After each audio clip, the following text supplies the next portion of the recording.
45 ದಿನ ಎಫೆಕ್ಟ್ ಅದ್ರಲ್ಲಿ ಇರುತ್ತೆ. ಅಷ್ಟೊಳಗೆ ಕಾಲ ಆಗೋಗುತ್ತೆ, ಡ್ಯಾಮೇಜ್ ಮಾಡಲ್ಲ. ಅದಕ್ಕೆ ಹೂವಾಡುವಂತ ಫುಲ್ ಹೂವಾದ್ಮೇಲೆ ಯಾಕೆ ಸಿಂಪಡಣೆ ಮಾಡಬಾರ್ದು?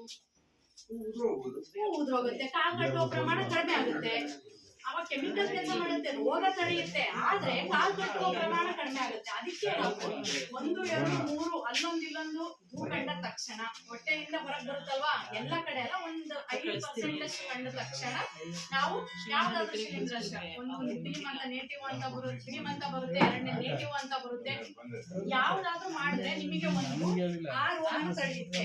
ಎರಡನೇದು ಕುತ್ತಿಗೆ ಬೆಂಕಿ ರೋಗ ಗೊತ್ತಲ್ವಾ? ಕುತ್ತಿಗೆ ಬೆಂಕಿ ರೋಗ ಯಾವಾಗ ಬರುತ್ತೆ? ಕರೆಕ್ಟ್ ಗಟ್ಟಿ ಆಗುತ್ತಲ್ಲ, ಹಾಲು ಕಡೆಯುವ ಹಂತದಲ್ಲಿ ಬರುತ್ತೆ. ಅವಾಗ ಏನಾದ್ರೂ ಕುತ್ತಿಗೆ ಬೆಂಕಿ ರೋಗ ಬಂದ್ರೆ ಇಳುವರಿ ಯಥೇಚ್ಛವಾಗಿ ಹೊಡೆದಾಗ್ಬಿಡುತ್ತೆ ನಿಮಗೆ. ಅದನ್ನ ಅವಾಯ್ಡ್ ಮಾಡ್ಬೇಕು ಅಂದ್ರೆ ಆ 5% ಒಡೆ ಕಡಿಯುವ ಹಂತದಾಗ ಸಿಂಪಡಣೆ ಮಾಡ್ತಿರಲ್ಲ, ಅದು ಈ 2 ರೋಗಗಳನ್ನ ಮ್ಯಾನೇಜ್ ಮಾಡುತ್ತೆ.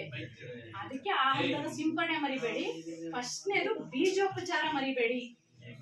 ಮೊದಲೇದು ಬೀಜೋಪಚಾರ ಮಾಡಿ ಹಾಕಿದ್ರೆ ಒಂದು ಹಂತಕ್ಕೆ ನೀವು ಭೂಮಿಲಿ ಆ ರೋಗಾಣುಗಳಿದ್ರೆ ಅಲ್ಲಿ ತಡಿತೀರಾ. ಎರಡನೇದು ಹೂವಾಡುವ ಹಂತದಲ್ಲಿ ನೀವು ಸಿಂಪಡಣೆ ಕೊಟ್ಟರಾಗ ಅಕ್ಕಪಕ್ಕದಿಂದ ರೋಗಗಳು ಬರುತ್ತಲ್ವಾ ಬೆಳೆಗಳಿಂದ, ಆ ಹಂತಕ್ಕೆ ತಡೆದ್ರೆ ನಿಮ್ಮ ಬೆಳೆ ಆಲ್ಮೋಸ್ಟ್ ಸೇಫ್ ಆಗುತ್ತೆ.